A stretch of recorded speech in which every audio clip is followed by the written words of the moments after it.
ప్రజాస్వామ్యం అంటే కేవలం ఓటు వేయడం మాత్రమే కాదు, ప్రశ్నించే హక్కు, సమాధానం చెప్పే బాధ్యత. ఈ రెండూ సమానంగా పనిచేసినప్పుడే అది నిజమైన ప్రజాస్వామ్యం అవుతుంది. కానీ ఈ మధ్య తెలంగాణలో జరుగుతున్న పరిణామాలు చూస్తే ప్రజలకు ప్రశ్నలు ఎన్నో పుట్టుకొస్తున్నాయి. సమాధానాలు మాత్రం రాజకీయ ఆరోపణల్లోనే మాయమైపోతున్నాయి. ఒక ఘటన జరుగుతుంది, ఆ ఘటనకు కారణమేంటో తెలుసుకునే లోపే రాజకీయ తీర్పులు వెలువడిపోతున్నాయి. ఇటీవల చోటు చేసుకున్న ఒక సంఘటన ఈ వాస్తవానికి మరో ఉదాహరణగా నిలిచింది. అది ప్రమాదమా, నిర్లక్ష్యమా, లేక పక్కా ప్రణాళికతో జరిగిన కుట్ర అన్న ప్రశ్నలే ఇప్పుడు తెలంగాణ రాజకీయాల్లో కేంద్ర బిందువుగా మారాయి.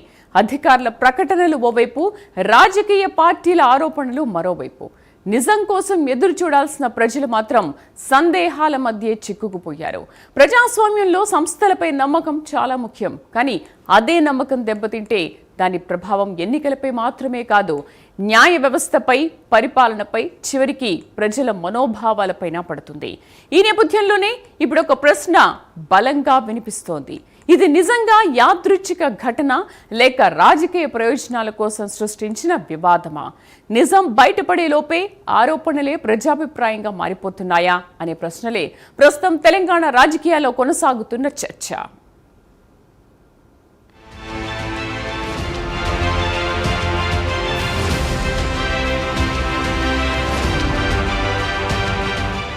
తెలంగాణలో ఈ మధ్య జరుగుతున్న ప్రతి ఘటన ఒకే దారిలో ప్రయాణిస్తోంది. ఏ చిన్న విషయం జరిగినా అది పరిపాలనా లోపమా, సాంకేతిక సమస్య, లేదా యాదృచ్ఛిక ప్రమాదమా అన్నటువంటి దానికంటే ముందే అది రాజకీయ ఆరోపణలుగా మారిపోతున్నాయి. ప్రభుత్వం, ప్రతిపక్షాల మధ్య ఘర్షణగా మారుతున్నాయి. ఈ పరిస్థితిని నాంపల్లిలోని తెలంగాణ ఫోరెన్సిక్ సైన్స్ ల్యాబ్లో చోటు చేసుకున్న అగ్ని ప్రమాదం మరోసారి స్పష్టంగా బయటపడేటట్లు చేసింది. ఒక భవనంలో మంటలు చెలరేగిన ఘటన కొన్ని గంటల్లోనే రాష్ట్ర రాజకీయాల్లో సంచలనంగా మారిపోయేలా చేసింది.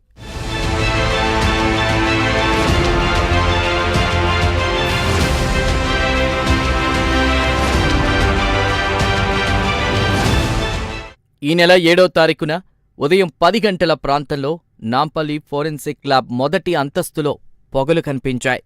కంప్యూటర్ ఫోరెన్సిక్ విభాగానికి ఆనుకుని ఉన్న ప్రాపర్టీ రూంలో మంటలు మొదలయ్యాయి.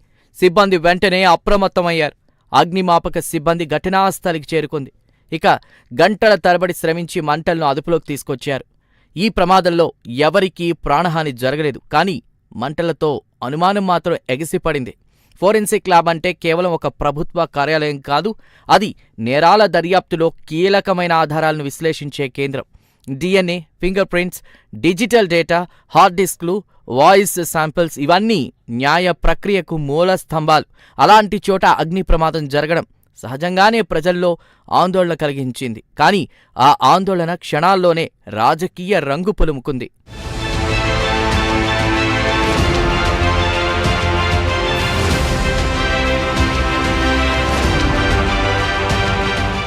ప్రతిపక్ష BRS party working president KTR ఇది ప్రమాదం కాదని, పక్కా ప్రణాళికతో జరిగిన కుట్ర అని ఆరోపించారు. సీఎం రేవంత్ రెడ్డే పక్కా ప్లాన్తో చేయించారని అన్నారు. ఓటుకు నోటు కేసులో కీలక ఆధారాలను మాయం చేయడానికి అగ్ని ప్రమాదం జరిగిందని ఆరోపించారు.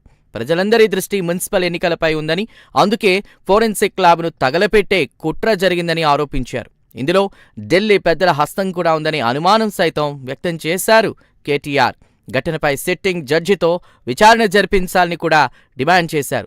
ఇక మాజీ మంత్రి కేటీఆర్ చేసిన ఈ వ్యాఖ్యలతో అగ్ని ప్రమాదం అంశం పరిపాలన విషయం నుంచి రాజకీయ యుద్ధంగా మారిపోయింది.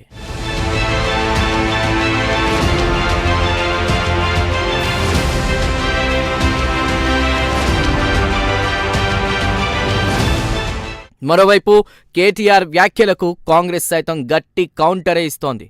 ఫోరెన్సిక్ ల్యాబ్లో అగ్ని ప్రమాదం వెనుక కేటీఆర్ హస్తం ఉందేమో అంటూ కాంగ్రెస్ ఎంపీ చామల కిరణ్ కుమార్ రెడ్డి అనుమానం వ్యక్తం చేశారు. అందుకే ముందే వచ్చి సీఎం రేవంత్ రెడ్డిపై ఆయన అభాండాలు వేస్తున్నారని మండిపడ్డారు. ఫోన్ ట్యాపింగ్ కేసుకు సంబంధించి టేపులు, వివరాలు ఫోరెన్సిక్ ల్యాబ్లోనే ఉన్నాయన్నారు. అసెంబ్లీ ఎన్నికల్లో ఓడిపోగానే ఎస్ఐబి కార్యాలయంలో సీసీ కెమెరాలు బంద్ చేసి, ఇజ్రాయెల్ నుంచి తెచ్చిన పరికరాలు, ఫైళ్లను ధ్వంసం చేసి మూసీ నదిలో పడేయించిన చరిత్ర కేటీఆర్కు ఉందని ఆయన ఆరోపించారు.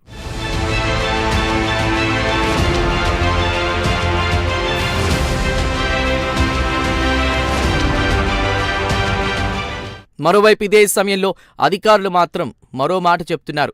అగ్ని ప్రమాదానికి షార్ట్ సర్క్యూట్ కారణమై ఉండవచ్చని ప్రాథమికంగా అంచనా వేశారు. కంప్యూటర్లు, పాత పరికరాలు, కొన్ని గదులు దెబ్బతిన్నాయని చెప్తున్నారు. అయితే కీలక కేసులకు సంబంధించిన ప్రధాన ఆధారాలు సురక్షితంగానే ఉన్నాయని forensic lab director cica Goyal స్పష్టం చేశారు. ఓటుకు నోటు కేసుకు సంబంధించిన భౌతిక సాక్ష్యాలు ఇప్పటికీ ఏళ్ల కిందటే కోర్టులకు అప్పగించామని తెలిపారు. అలాగే ఫోన్ ట్యాపింగ్ కేసులో వచ్చిన మెటీరియల్స్ చాలా వాటిని సంబంధిత అధికారులకు ఇచ్చామని, మిగిలిన కొద్దిపాటి వస్తువులను రికవరీ చేస్తున్నామని తెలిపారు.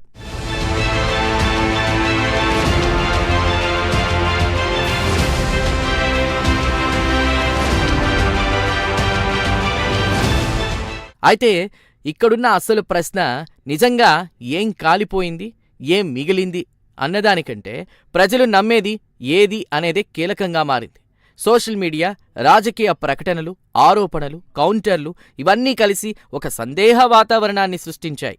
అధికారిక ప్రకటనలు ఒకవైపు, రాజకీయ వ్యాఖ్యలు మరోవైపు. ఈ రెండిటి మధ్య సామాన్య ప్రజలు నిలబడ్డారు. మరోవైపు బీజేపీ సైతం ఈ ఘటనపై అనుమానాలు వ్యక్తం చేసింది. కీలక కేసులకు సంబంధించిన ఆధారాలు ఉన్నచోటే అగ్ని ప్రమాదం జరగడం యాదృచ్ఛికం కాదని స్వతంత్ర విచారణ జరపాలని డిమాండ్ చేసింది. ఇక అధికార పార్టీ సైతం ఈ ఆరోపణలపై స్పందించింది. రాజకీయ లబ్ధి కోసమే ప్రతిపక్షాలు ఇలాంటి ఆరోపణలు చేస్తున్నాయని కౌంటర్ ఇచ్చింది. అలాగే ఘటనపై దర్యాప్తు జరుగుతుందని అధికారులు చెప్తున్నారు. ఫైర్ ఆడిట్, పోలీస్ విచారణ కొనసాగుతుందని స్పష్టం చేస్తున్నారు. కానీ రాజకీయ పార్టీలకు మాత్రం తీర్పు ముందే సిద్ధంగా ఉంది. ఎవరి రాజకీయ అవసరాలకు అనుగుణంగా వాళ్లు కథనాలు సృష్టిస్తున్నారు. దీంతో అగ్ని ప్రమాదం ఎలా జరిగిందనే ప్రశ్నల కంటే ఎవరి కుట్ర, ఎవరి తప్పు అనే దానిపైనే ప్రస్తుతం రాష్ట్రంలో ప్రధాన చర్చగా మారింది. ఫలితంగా నిజం తెలుసుకునే ప్రక్రియ కంటే ఆరోపణల పోటీ ఎక్కువైంది.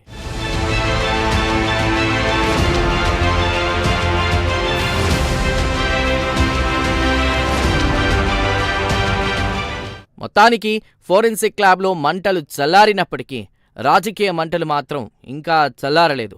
ఈ ఘటనపై సమగ్ర నిష్పక్షపాత విచారణ జరగాల్సిన అవసరం ఎంతైతే ఉందో అదే స్థాయిలో బాధ్యతాయుతమైన రాజకీయ స్పందన కూడా అంతే అవసరం ఉంది. లేకుంటే రేపు మరో చిన్న ఘటన జరిగినా అది కూడా మరో పెద్ద రాజకీయ దుమారంగా మారడం ఖాయం.